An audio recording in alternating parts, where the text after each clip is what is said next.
وأحسن منك لم تر قط عيني وأجمل منك لم تلد النساء خلقت مبرأ من كل عيب خلقت مبرأ من كل عيب كأنك قد خلقت كما تشاء. كتاب أنزلناه إليك مبارك ليدبروا آياته وليتذكر أولو الألباب. یہ کتاب برکت والی ہے جسے ہم نے آپ کی طرف نازل فرمایا ہے تاکہ دانش مند لوگ اس کی آیتوں میں غور و فکر کریں اور نصیحت حاصل کریں. اللہم صلی علی سیدنا محمد وعلی آل سیدنا محمد بعدد کل ذرۃ مئۃ الف الف مرۃ. سامعین و ناظرین کرام، السلام علیکم ورحمۃ اللہ وبرکاتہ. سامعین کرام، سورہ طٰہٰ درس نمبر 14 اور آیت نمبر 116 سے 119. حصہ 2. آج کا موضوع میرا سچا دشمن کون. اس کے ساتھ آج کے سبق کا آغاز کرتے ہیں. سب سے پہلے گزشتہ سبق کا اعادہ ہوگا. اعوذ باللہ من الشیطان الرجیم. پناہ مانگتا ہوں میں اللہ کی شیطان مردود سے. بسم اللہ الرحمن الرحیم. شروع اللہ کے نام سے جو بڑا مہربان نہایت رحم والا ہے. فتعالى اللہ الملك الحق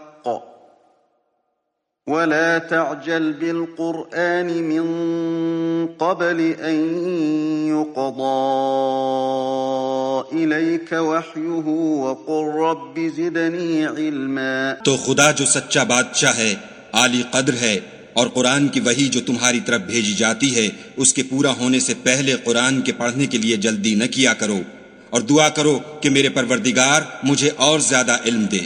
وَلَقَدْ عَهِدْنَا إِلَىٰ آدَمَ مِن قَبْلُ فَنَسِيَ وَلَمْ نَجِدَ لَهُ عَزْمًا. اور ہم نے پہلے آدم سے عہد لیا تھا مگر وہ اسے بھول گئے اور ہم نے ان میں صبر و ثبات نہ دیکھا. سامعین کرام، سورہ طٰہٰ آیت نمبر 116. لفظی ترجمہ: وَإِذْ قُلْنَا لِلْمَلَائِكَةِ اسْجُدُوا لِآدَمَ. اور جب ہم نے کہا فرشتوں سے کہ آدم کو سجدہ کرو، فسجدوا، تو سجدہ کیا سب نے الا ابلیس، مگر ابلیس نے انکار کیا. ابا، انکار کیا. فقلنا، پس ہم نے کہا کہ اے آدم، ان ھذا عدو لک ولزوجک، دیکھو یہ تمہارا اور تمہاری بیوی کا دشمن ہے. فلا یخرجنکما من الجنۃ فتشقی، تو ایسا نہ ہو کہ یہ تمہیں جنت سے نکلوا دے تو جہاں تم جاؤ گے وہاں مصیبت میں پڑو گے، مشقت میں، مصیبت میں. تشقی. ان لک الا تجوع فیہا، یہاں پر تو تمہیں یہ آسائشیں حاصل ہیں کہ تم یہاں نہ بھوکے ننگے رہتے ہو. وَأَنَّكَ لَا تَظْمَأُ فِيهَا وَلَا تَضْحَىٰ، اور نہ پیاس اور دھوپ تمہیں ستاتی ہے. فَوَسْوَسَ إِلَيْهِ الشَّيْطَانُ، بس وسوسہ ڈالا اس کو شیطان نے. قَالَ يَا آدَمُ، اس نے کہا کہ اے آدم، هَلْ أَدُلُّكَ عَلَىٰ شَجَرَةِ الْخُلْدِ، کہ کیا میں تمہیں نہ بتاؤں جسے تمہیں ابدی زندگی حاصل ہو، وَمُلْكٍ لَا يَبْلَىٰ، اور لازوال سلطنت. فَأَكَلَا مِنْهَا، انہوں نے کھا لیا. فَبَدَتْ لَهُمَا سَوْآتُهُمَا، تو ان کے ستر ایک دوسرے کے سامنے کھل گئے. واتفقا یخصفان علیہما من ورق الجنہ، اور لگے دونوں اپنے آپ کو جنت کے پتوں سے ڈھانپنے۔ وعصا آدم ربہ فغوا، اور آدم نے اپنے رب کی نافرمانی کی اور راہ راستے بھٹک گیا۔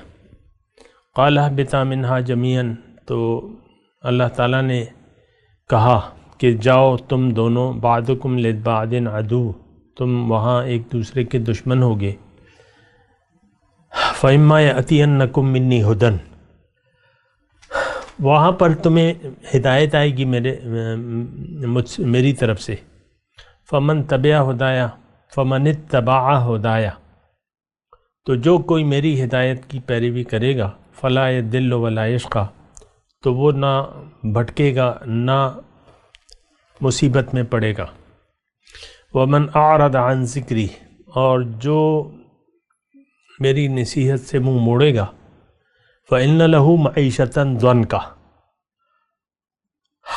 تو اس کے لیے دنیا میں تنگ زندگی ہوگی۔ وَنَحْشُرُهُ يَوْمَ الْقِيَامَةِ عَمَى، اور قیامت کے دن میں اس کو اندھا اٹھاؤں گا۔ سامعین کرام، بات چیت ہم کر رہے ہیں کہ وہ کون سے اسباق ہیں جو اس صورت میں اللہ تعالی ہمیں بتانا چاہتا ہے اس واقعے کی ذریعے۔ ابتدائی طور پہ میں نے آپ کو کہا تھا کہ اس صورت کے واقعات کو، اس واقعہ چونکہ یہ عالم رنگ و بو کا نہیں ہے اور عالم مثال کا، عالم ارواح کا ہے، اور جب کہ آدم ابھی دنیا میں تشریف نہیں لائے تھے اس وقت کا واقعہ ہے۔ یہاں کے واقعات تو یہاں پر ان کا یعنی تطابق نہ کریں کہ یہ کیسا ہو، اور میں نے آپ کو کہا تھا کہ یہ ہماری سمجھ میں ایسے نہیں آ سکتا جیسے کہ حصی واقعات ہماری سمجھ میں آئے۔ تو یہ بہرحال ایک واقعہ ہے جیسے اللہ تعالیٰ نے بیان کیا ہے، اسے اللہ تعالیٰ ہمارے لیے کچھ بنیادی طور پہ عبرتیں، اللہ تعالیٰ اس میں اسباق، ہمیں نصیحتیں دینا چاہتا ہے، اور اس کا میں تذکرہ کر رہا ہوں۔ اور میں نے ابتدائی طور پہ آپ کو کہا تھا کہ میں نے کوئی 10 نصیحتیں نوٹ کی ہیں، درجہ بدرجہ میں اس کا تذکرہ کروں گا۔ آج کا جو ہم نے سبق شروع کیا تھا تو اس کے بارے میں تو آپ کو میں نے بتایا تھا کہ انسان اشرف المخلوقات ہے، انسان کا مقام کیا ہے۔ پھر میں نے کہا تھا کہ انسان جو دوسرا وہ ہے فسجدوا الا ابلیس، ابلیس جو ہے وہ دشمن ہے انسان کا، یعنی جو 117 نمبر آیت ہے اس میں مضمون یہ ہے ان ھذا عدو لک ولزوجک فلا یخرجنکما من الجنۃ فتشقى۔ اس میں تھوڑا سا مضمون ہے، کچھ میں نے بیان بھی کیا ہے، لیکن پھر بھی میں آپ کو تھوڑا سا یہ بیان کرتا ہوں کہ شیطان انسان کے مقصد کا دشمن ہے، اس کا جانی دشمن نہیں ہے۔ اس کو یعنی اس کے اللہ تعالیٰ نے ہمیں، دیکھیں آدم کو اپنی جگہ لینا، آپ یہی میں آپ کو کہنے کی کوشش کر رہا ہوں۔ یہ بس ایک فقط آدم نہیں تھا، یہ آدم علیہ السلام نہیں تھے، یہ آدمیت تھی، آدمیت کے ساتھ یہ سارا وہ ہو رہا ہے۔ آدمیت کے سامنے فرشتوں نے سجدہ کیا اور شیطان مقصد آدمیت کا دشمن بنا۔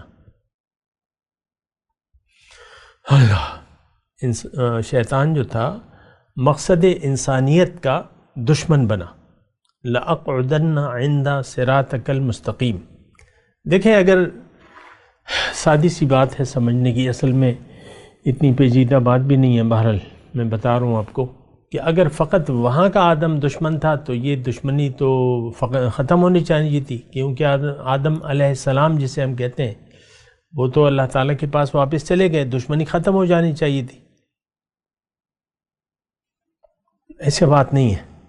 میں نے آپ کو اس پہلی نشست میں یہ کہا تھا کہ آدمیت کو آپ لیں مراد، اور یہ تمام ہدایات، یہ تمام مقامات، یعنی ہمارا جو مقام انسانیت ہے وہ اللہ تعالیٰ بتا رہے، اور اس کے بعد جو ہے یہ شیطان دشمن بنا مقصد انسانیت کا۔ یعنی دیکھیں وہ ایک وہ ہے نا کہ لقد خلقنا الانسان فی احسن تقویم ثم رددناہ اسفل السافلین.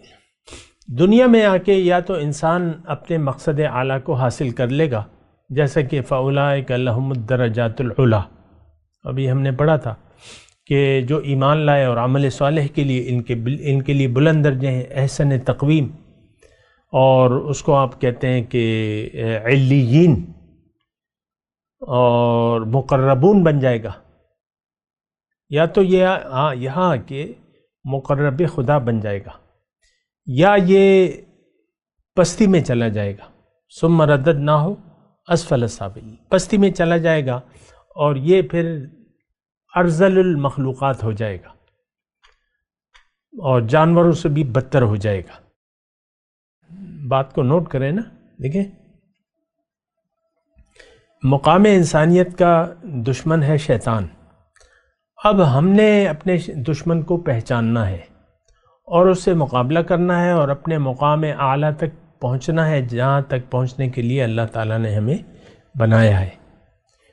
اور میں دوبارہ گزارش کر رہا ہوں کہ دیکھیں اس واقعے سے بجائے اس کے کہ آپ اس کی لفظی اور معنوی تراکیب اور سمجھنے کی کوشش کریں، یا اس واقعے کی تفصیلی کیفیات، وہ کتابیں بھری پڑی ہیں اس سے، میں اس کی تفصیلات میں آپ کو نہیں الجھانا چاہتا. میں آپ سے کہہ رہا ہوں کہ آپ آدم ہیں، آپ آدم زاد ہیں. شیطان نے آپ سے دشمنی کا وعدہ کیا ہے، لَأَقْعُدَنَّ عِنْدَ صِرَاطِكَ الْمُسْتَقِيمِ وَلَأُغْوِيَنَّهُمْ أَجْمَعِينَ. یہ شیطان نے روز ازل جو ہے چیلنج کیا تھا. انسان جب دنیا میں بھی نہیں آیا تھا اس وقت شیطان نے، اب اس کو اللہ تعالیٰ نے تو عمر بڑھا دی ہے، پھر اس کی ذریت ہے اور وہ ہے. اچھا، تو بہرحال یہ جو سمجھنے کی کوشش کریں، یہ دیکھیں میں آپ سے دوبارہ کہہ رہا ہوں کہ قرآن سے آپ نصیحت حاصل کرنے کی کوشش کریں، بجائے اس کے کہ آپ اس کی لفظی بحث میں پڑ جائیں کہ یہ کہاں کا واقعہ ہے، یہ شیطان جنت میں کس روپ میں گیا تھا. کوئی کہتا ہے مور کی شکل میں گیا، کوئی کہتا ہے سانپ کی شکل میں گیا. اب پھر آپ اس درخت کے کھوج میں پڑ جائیں کہ یہ کس چیز کا درخت تھا. یہ کتابیں بھری پڑی ہیں اس سے. یہ کون سا درخت تھا کہ اس سے منع کیا گیا تھا، کیسے کھایا، کیوں کھایا، کیا ہوا. کوئی عجیب سا صورتحال ہے. بھئی آپ اپنی نصیحت لیں، قرآن ذکر ہے، نصیحت ہے، اور یہ بھی آئے گا کہ بھئی میں نصیحت، یہ قرآن جو ہے یہ نصیحت ہے، اس سے آپ نصیحت لیں. یہ قرآن کے تمام میں جو واقعات ہیں اس کے آپ دیکھیں کتابیں واقعات کی تفاصیل سے بھری پڑی ہیں. قرآن ایک واقعے کا اشارہ نہیں بھی کرتا، نام نہیں بھی لیتا، پھر بھی جو جستجو والے ہیں، مثال کے طور پہ وہ الم تر الی الذین خرجوا من دیارہم وہم الوف حذر الموت، سورہ بقرہ میں ہے غالباً، یا سورہ بقرہ میں ہے. کیا تم نے نہیں دیکھا کہ بھئی یہ ان کو کہ بھئی وہ اپنے گھروں سے نکلے، ہزاروں کی تعداد میں ہے، اور ان کو ہم نے مار دیا. وہم الوف حذر الموت، موت کے ڈر سے جو ہے وہ فقال لهم اللہ موتوا ثم احیاهم. اب یہ ایک واقعہ ہے، اس کی میں نے اسی جگہ تفصیل تو کی ہے اللہ تعالیٰ کی سے، لیکن یعنی جو کھوج لگانے والے ہیں یہ کون لوگ تھے، کتنی تعداد تھی، کہاں تھے، واقعہ کہاں کا ہے. مثال کے طور پہ دوسری مثال سورہ یاسین کی ہے، وَاضْرِبْ لَهُمْ مَثَلًا أَصْحَابَ الْقَرْيَةِ إِذْ جَاءَهَا الْمُرْسَلُونَ إِذْ أَرْسَلْنَا إِلَيْهِمُ اثْنَيْنِ فَكَذَّبُوهُمَا فَعَزَّزْنَا بِثَالِثٍ، کہ ان کو ایک بستی کا واقعہ بیان کرو کہ میں نے 2 پیغمبر بھیجے، پھر تیسرے سے ان کی مدد کی. تو انہوں نے کہا اب جو یعنی کھوج لگانے والے ہیں، یہ کون سی بستی تھی، یہ کہاں کا واقعہ ہے، یہ کون سی بستی تھی، یہ کون سے لوگ تھے، یہ کون سے پیغمبر تھے. کوئی عجیب سی صورتحال ہے. بھئی قرآن نے اگر ضروری ہوتا تو بتا دیتا، تم کیوں اس کی کھوج میں پڑتے ہو؟ کہ یہ کہاں کا واقعہ ہے اور کیا ہوا تھا اور کیا نہیں ہوا تھا۔ یہ اسی طرح ایک ہمارے کچھ لوگ ہیں کہ وہ بنی اسرائیل کی کتابوں سے خاص ان کو شغف ہے، جھوٹے جھوٹے واقعات نکال کے لے آتے ہیں اور ہماری کتابوں میں درج کر دیتے ہیں۔ یہودیوں نے اپنے پیغمبر حضرت داؤد علیہ السلام پہ الزام لگایا، اور یہودیوں کو تو وہ آپ کو پتہ ہے کہ انہوں نے حضرت عیسیٰ علیہ السلام پہ الزام لگایا، معاذ اللہ نسب کا الزام لگایا، پھر ان کی ماں پہ الزام لگایا۔ یہ آپ کو نہیں معلوم؟ تو آپ ان لوگوں کی کتابوں سے جو ہے وہ واقعات اور یہ تفصیلات اور یہ اور وہ پتہ نہیں کیا وہ ہے، پورے اختصابات نقل کر کے ہماری تفسیروں میں لکھے ہوئے ہیں ان کی کتابوں میں۔ خروج میں یہ ہے، تلمود میں یہ ہے، یہ مضمون ہے، یہ یہودیوں نے کہا ہے۔ کوئی حد ہوتی ہے؟ قرآن بس نصیحت کی کتاب ہے۔ اللہ تعالیٰ نے جہاں نصیحت کرنی تھی وہاں نام لے کے بھی بات کی ہے، تبت یدا ابی لہب و تب، ابو لہب کے ہاتھ ٹوٹ جائے اور وہ تباہ ہو گیا، نام لے کے اللہ تعالیٰ نے کہا ہے۔ فلما قضا زید منہا وطرن زوجناکہا، اللہ تعالیٰ نے نام لیا ہے حضرت زید کا۔ تو یہ ایسا نہ کریں، مطلب یہ ہماری ایک روایت بن گئی ہے۔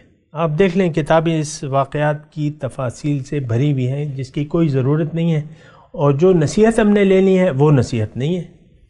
مسئلہ تو یہ بھی ہے نا کہ ہم واقعی کی تفاصیل میں کھو جاتے ہیں، پھر جو ہم نے نصیحت لینی ہے وہ نہیں لیتے۔ اب میں نے اللہ تعالیٰ کے فضل سے، اس کی توفیق سے 10 باتیں تو میں نے کھلی نکال کے اپنے سامنے لکھ لی ہیں ابتدائی طور پہ۔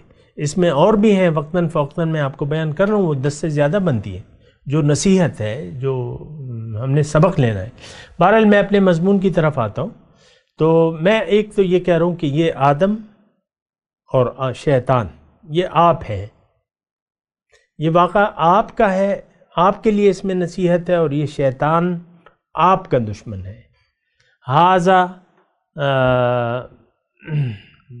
اللہ تعالیٰ نے کہا ہے نا، ان ھذا عدو لک ولزوجک، یہ اب شیطان میرا اور میرے بیوی کا دشمن ہے۔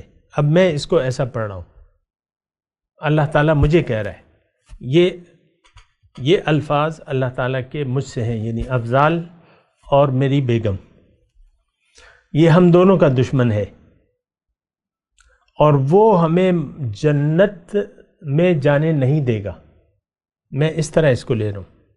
اور دوسرا اس کا اب اس میں یعنی 117 نمبر اس میں یہ تھوڑا سا مضمون ہے، فلا یخرجنکم من الجنت فتشقی، اس جنت سے جب ہم نیچے آ گئے، اگر ہم نیچے آ گئے اور واقعی آئے پھر نیچے، ابھی تو میں وہاں عالم ارواح سے یہاں آیا ہوں نا، فتشقی، اب تشقی کے کیا معنی ہے؟ تشقی کے یعنی یہ ذو معنی لفظ ہے۔ ایک تو دیکھیں یعنی تکلیف، ہم کہتے ہیں نا ہم اس کا معنی یہاں کریں گے تکلیف، مصیبت نہیں، اس کا معنی ہم یہاں کریں گے ہم تکلیف میں پڑ جائیں گے یا ایک امتحان میں آ جائیں گے، ایسا معنی لے لیں آپ۔ یعنی دنیا میں ہمارا آنا جو ہے یہ باعث رحمت ہے، باعث غضب نہیں ہے۔ ہمیں کسی کی غلطی کے نتیجے میں دنیا میں نہیں آنا پڑا تھا۔ ایسا نہیں تھا کہ آدم علیہ السلام اگر اس درخت کا پھل نہ چکھتے تو وہ دنیا میں نہ آتے، تو دنیا پیدا نہ ہوتی یا انسان نہ آتا دنیا میں، ایسا تو نہیں ہے نا۔ دیکھیں اچھے معنی لیں، ایک معنی اگر خراب نکلتا ہے تو وہ نہ لیں، اچھا معنی لیں، اور جو اچھا معنی لیں گے، اب میں جو اچھا معنی لے رہا ہوں قرآن اس پہ شاہد ہے، لقد خلقنا الانسان فی احسن تقویم، لقد من اللہ علی المؤمنین اذ بعث فیہم رسولا۔ انسان کی دنیا میں آمد یہ اللہ تعالیٰ کی محبت کا اظہار ہے۔ یہ میں فتشقہ بھی بات کر رہا ہوں کہ آپ اس کا غلط مطلب نہ لیں. ہمیں تو آنا تھا، اور وہ تو اللہ تعالیٰ نے قرآن میں فرمایا وَإِذْ قَالَ رَبُّكَ لِلْمَلَائِكَةِ إِنِّي جَاعِلٌ فِي الْأَرْضِ خَلِيفَةً كُنْتُ كَنْزًا مَخْفِيًّا فَأَحْبَبْتُ أَنْ أُعْرَفَ فَخَلَقْتُ الْخَلْقَ. حدیث قدسی ہے، میں ایک پوشیدہ خزانہ تھا، میں نے چاہا کہ میں پہچان لیا جاؤں، بس میں نے انسان کو پیدا کیا. سبحان اللہ. مخلوق، خلق، بس میں نے خلق کیا. اب خلق کا خلاصہ جو میں نے انسان ہے، حدیث قدسی میں انسان نہیں مخلوق کا تذکرہ ہے. اب ظاہر ہے کہ مخلوق کا خلاصہ تو انسان ہے. لقد کرمنا بنی آدم، بنی آدم کو وفضلناہم علی کثیر ممن خلقنا تفضیلا. تو یہ ہے مسئلہ. تو میں آپ کو یہ تشقہ دیکھیں، میں تھوڑی سی اس کی وضاحت کر دوں. ایک تو یہاں ہے تشقہ. اچھا، ایک اس سورت کے شروع میں جو تھا طٰہَ ما انزلنا علیک القرآن لتشقى.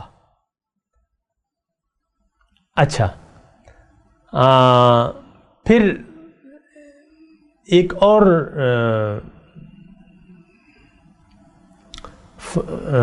اور جگہ یہی آگے آپ آئیں گے 123 نمبر فمن تبع ہدایا فلا یضل ولا یشقی. دیکھیں قرآن کو اصل میں قرآن کی تو روح ہے ایک. وہ روح اگر آپ جانتے نہیں ہیں تو پھر قرآن کو سمجھنا آپ کے لیے پھر اس میں بڑی کنٹرڈکشن نظر آئے گی، تضادات نظر آئیں گے. لیکن جب روح قرآن کو آپ سمجھ جائیں تو پھر اس کے مطابق ہی آپ چلیں گے اور معنی بھی لیں گے اور تفسیر بھی آپ کے لیے آسان ہو جائے گی. 3 معنی، 3 الفاظ جو کہ بیان ہوئے اس سورہ مبارکہ میں. ما انزلنا علیک القرآن لتشقى. پھر یہاں پہ فلا یخرجنکم من الجنۃ فتشقى فمن تبع ہدایا فلا یضل ولا یشقی. ایک ہی لفظ ہے، معنی ایک ہی ہے.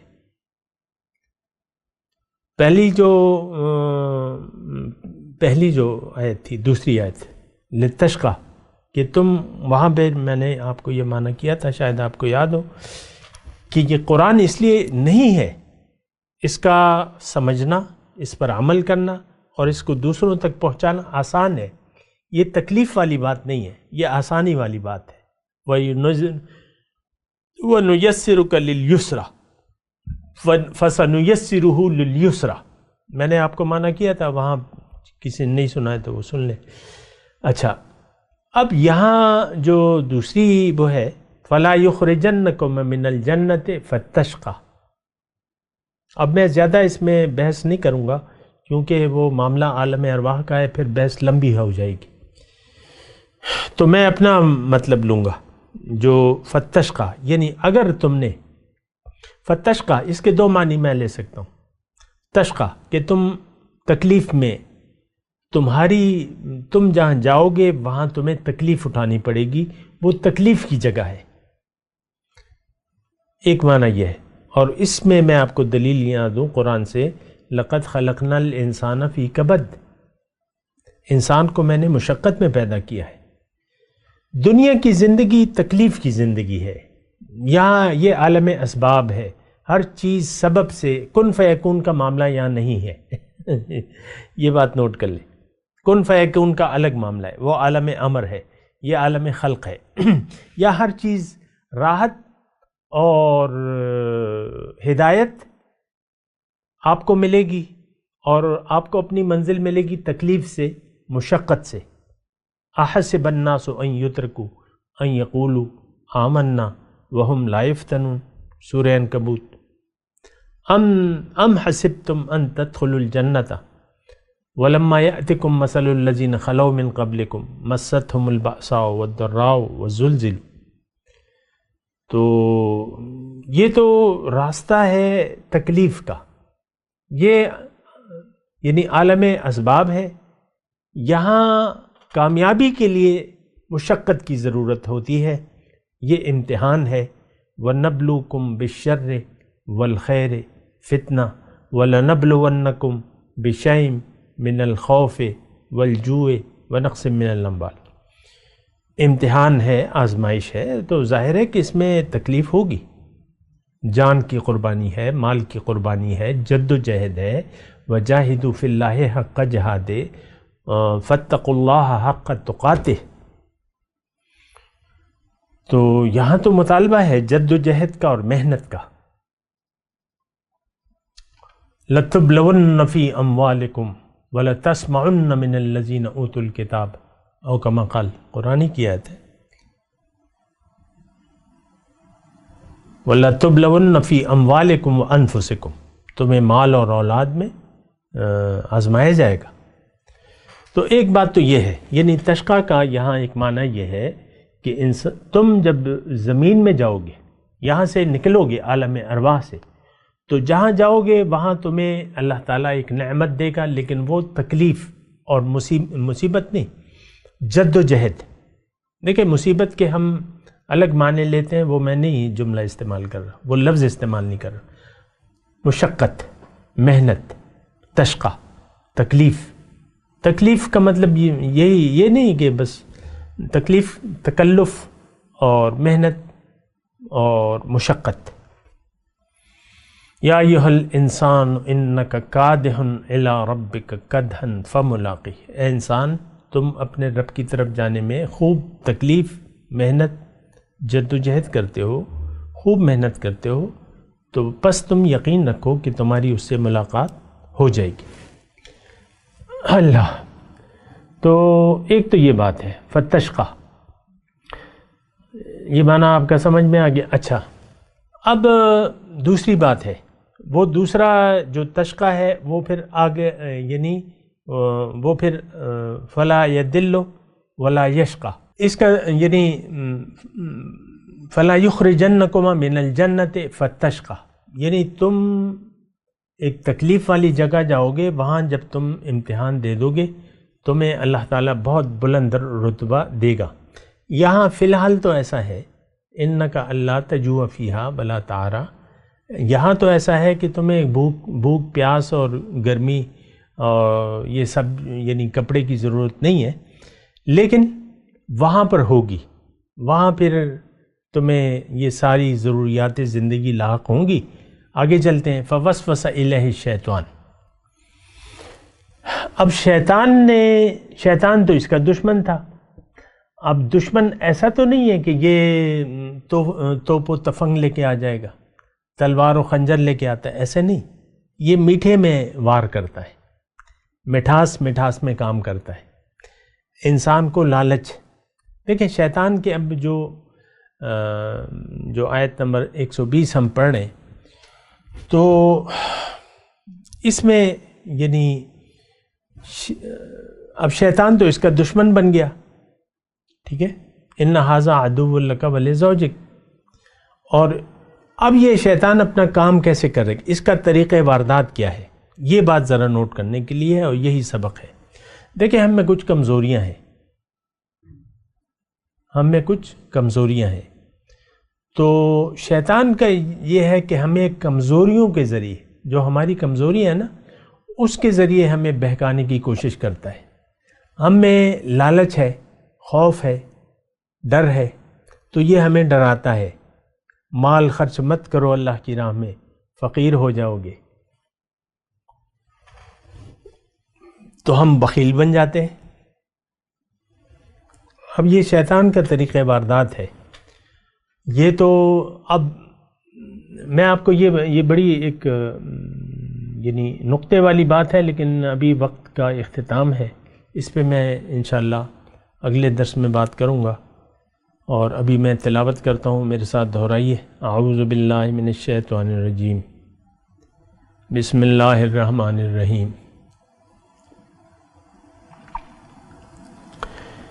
وَإِذْ قُلْنَا لِلْمَلَائِكَةِ اسْجُدُوا لِآدَمَ فَسَجَدُوا إِلَّا إِبْلِيسَ أَبَى فَقُلْنَا يَا آدَمُ إِنَّ هَذَا عَدُوٌّ لَكَ وَلِزَوْجِكَ فلا یخرجنکما من الجنة فتشقى ان لك الا تجوع فيها ولا تعرى وانك لا تظمأ فيها ولا تضحى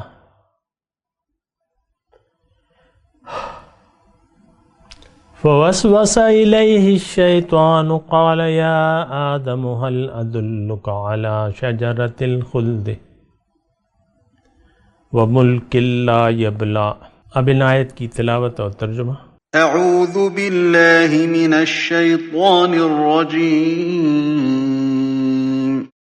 پناہ مانگتا ہوں میں اللہ کی شیطان مردود سے. بسم اللہ الرحمن الرحیم. شروع اللہ کے نام سے جو بڑا مہربان نہایت رحم والا ہے. وَإِذْ قُلْنَا لِلْمَلَائِكَةِ اسْجُدُوا لِآدَمَ فَسَجَدُوا إِلَّا إِبْلِيسَ أَبَى. اور جب ہم نے فرشتوں سے کہا کہ آدم کے آگے سجدہ کرو تو سب سجدے میں گر پڑے مگر ابلیس نے انکار کیا. فَقُلْنَا يَا آدم إن هذا عدو لك ولزوجك فلا يخرجنكما من الجنة فتشقى. ہم نے فرمایا کہ آدم یہ تمہارا اور تمہاری بیوی کا دشمن ہے تو یہ کہیں تم دونوں کو بہشت سے نکلوا نہ دے پھر تم تکلیف میں پڑ جاؤ. ان لك الا تجوع فيها ولا تعرى. یہاں تم کو یہ آسائش ہے کہ نہ بھوکے رہو نہ ننگے. وانك لا تظمأ فيها ولا تضحى. اور یہ کہ نہ پیاسے رہو اور نہ دھوپ کھاؤ. اس کے ساتھ ہی آج کے درس کا وقت اختتام کو پہنچا. اگلے درس میں انشاءاللہ ملاقات ہوگی. وآخر دعوانا ان الحمد للہ رب العالمین. مولایا صلی وسلم دائما ابدا علی حبیبک خیر الخلق کلہم.